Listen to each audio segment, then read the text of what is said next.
I've noticed you've been having some trouble lately in your games when you're put in stressful situations. Today I want to go over some arousal regulation techniques that can help your game.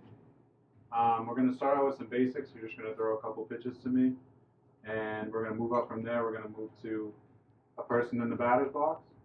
And then we're going to go to a person in the batter box and someone yelling at you. And then we're going to go into different situational. Situation sounds good.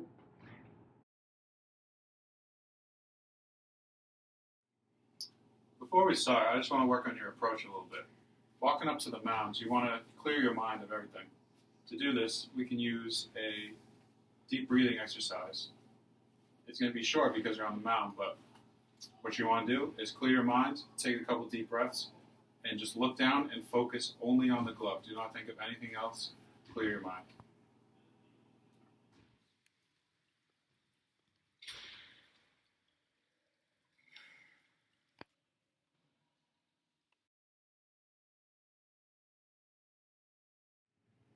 Alright, so first we're just going to start off with some basic throws.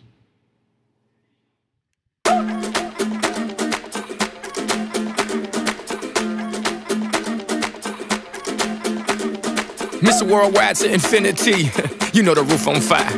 We gon' boogie, oogie, oogie, jiggle, wiggle, and dance like the roof on fire.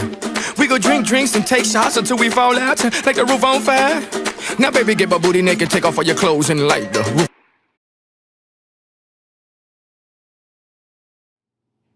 Alright, good job with that. Next we're going to put a person in the batter's box to see how you do.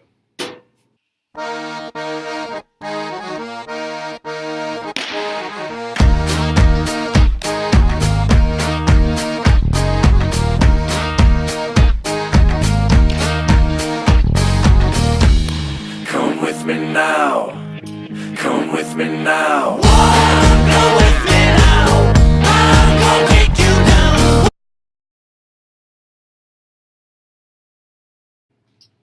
Next we're going to see how you do with fan noise along with a person in the batter's box. You got nothing, what do you think you're doing up there? You can't throw, what are you thinking? Oh, no way, oh, terrible, he wasn't even close enough to strike someone, he calls himself a baseball player. You gotta be kidding me. Go back to the dugout. Bring in the reliever, what is this?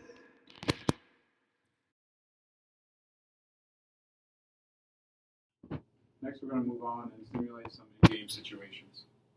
Alright, so we're going to start off with a 3-2 count. Just make sure you remember to take the deep breaths and focus on the glove.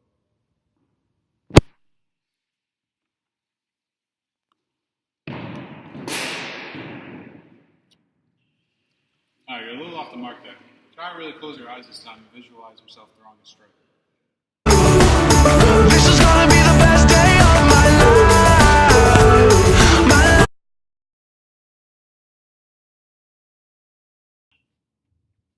You're honestly sucking right now, Brett. You just need to get out there, take the ball, throw it home. It's not that hard. If you can't do this, you can just go find your place on the bench with the rest of the team for the rest of the season.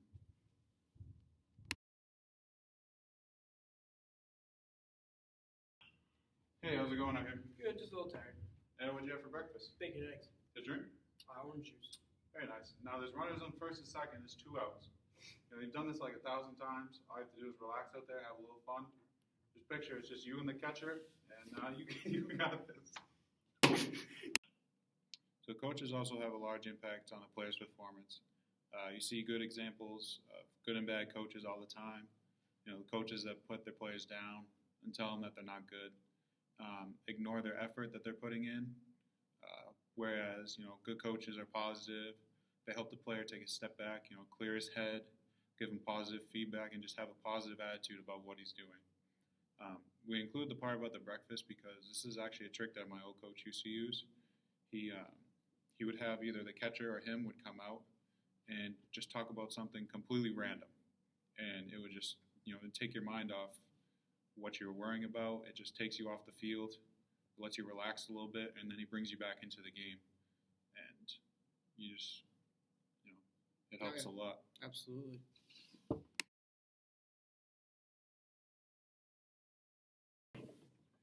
All right, so one of our articles was about choking and clutch performances. I, for one, like I've had a lot of experience in clutch performances and choking before. Me too. And same with Mike. Clutch performances that it includes sport confidence. You have to have experience to have confidence in your sport.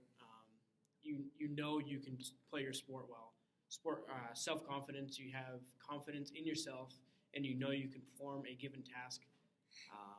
Self-focus, you have to be focused while you play and perform that clutch performance, or else you will choke. Cognitive anxiety means what you're thinking when you're performing your task. Somatic anxiety means like what you're feeling inside you, butterflies, nervousness, how you feel at the time, and like how you react to crowd noise.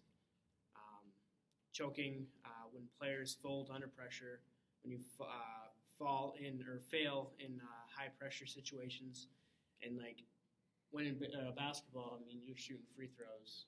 Yeah, I know. There's a lot of at the end of the game when the game's on the line, your arms get kind of weak. You kind of have to force the ball up to the basket, but sometimes you just need to.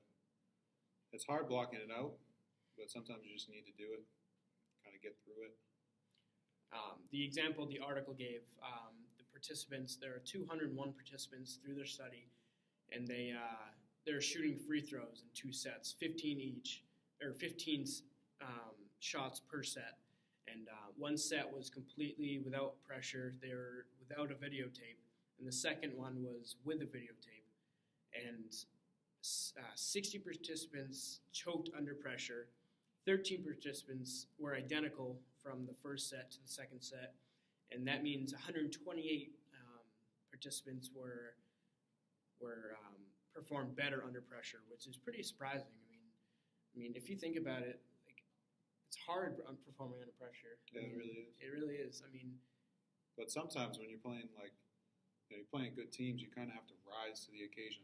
Yeah, exactly. I mean, exactly. I mean, last year, I played baseball, and I was up at bat.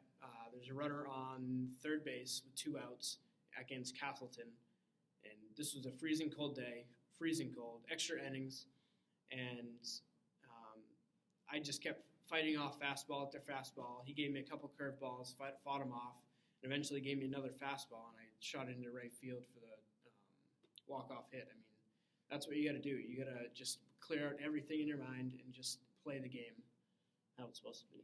Yep, how you know you can do it. Yep, and you had an example of a perfect game? Yeah, actually, I was pitching and I was kind of just in the zone, just doing my thing. And around the 4th inning, someone actually told me, keep it up, you're doing awesome. I didn't even realize I was throwing a perfect game. And after he told me that, that's when all the anxiety set in, like, oh my God, I need to keep this up. I need to do what I'm doing. And when I started to think about it, I actually started to do worse. And I started throwing balls, and I almost blew it like 3 or 4 times. And that's what happens. I mean, that's what happened to me. I had a similar situation in after my senior year of high school. I played Legion ball, and I was pitching actually in a tournament in Rhode Island, and surprisingly enough, I threw a no-hitter in the same situation, but I knew it throughout the whole game, so it was all stuck in my head. But throughout the game, I didn't throw one off-speed pitch. I threw all fastballs.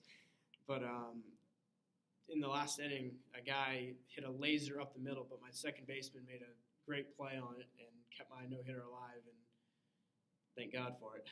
Yeah, same thing here. I think last inning, dude hit a laser to left field, made an amazing catch, saved it.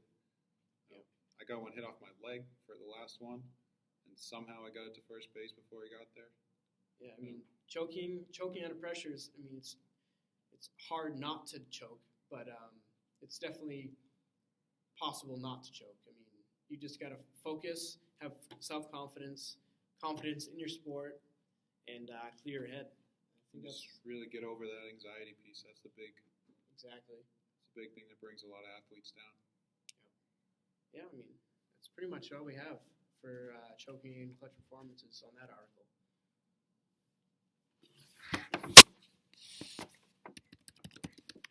Yeah.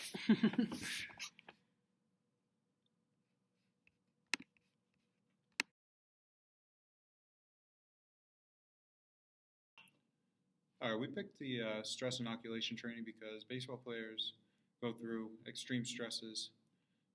Even though it is a team sport, there are a lot of individual plays. Your performance on one play can have huge impacts on the game. This literally means you have to be focused and play perfect on every single play, every throw, every catch, every hit, everything. Especially pitchers, they have to do this every single play, and they have a huge impact on the game. So teaching them how to cope with that stress that they feel sometimes, isn't enough like doing deep breathing or some of those other exercises. Sometimes it's better to do, train them so they don't feel stressed. This is where stress inoculation training comes in. We're training the athlete not to be stressed in the first place by placing huge stresses on them, not in game situations, so that when they do get into game situations, they don't feel that stress. So I went through a number of situations there in the video, starting off with a bullpen, working with the batter in the batter's box, batter in the batter's box with negative noises, and then a batter in the batter's box with in-game situations like a 2-1 count or a 3-2 count. It's tough being a pitcher with all that stress on you. I mean, you're the one throwing the strikes. You're the one that's directing the game pretty much. And, you have that zone to hit. And that's probably one of the hardest things to do in baseball besides hitting it. But, yeah, if you fail in baseball more times than not in a bat, that's baseball. You fail. Yeah, and then for our last article, it was titled "More Than a Game." It went over the different theories that we actually went over in class, and a lot of them have a lot to do with our study. And the ones that were included in the article were the drive theory, which is the arousal has a linear effect, either positively or negatively. This means that either you're going through the game, and your arousal will have a very positive effect on your play or a very negative effect on your play. The inverted U, which is if you have too high arousal. Your arousal is too high, you're going to have low performance. Your arousal is too low, you're going to have low performance. And different sports will actually have different arousal levels. Baseball isn't a very hyped up game, say like football. So typically you're going to be on the lower arousal side. Very slow game, so you gotta stay focused throughout the whole game. And then the last one was the reversal theory. So this is actually the individual's interpretation of the arousal as they see it positively or negatively. So throwing pitches, the stress that you have to throw a strike every single time, that can be either taken as a positive or a negative, and either way can affect you positively or negatively. Yeah, that's pretty much it. That wraps up our video. Hope you enjoyed it, and yeah. Time keeps on slipping into the future.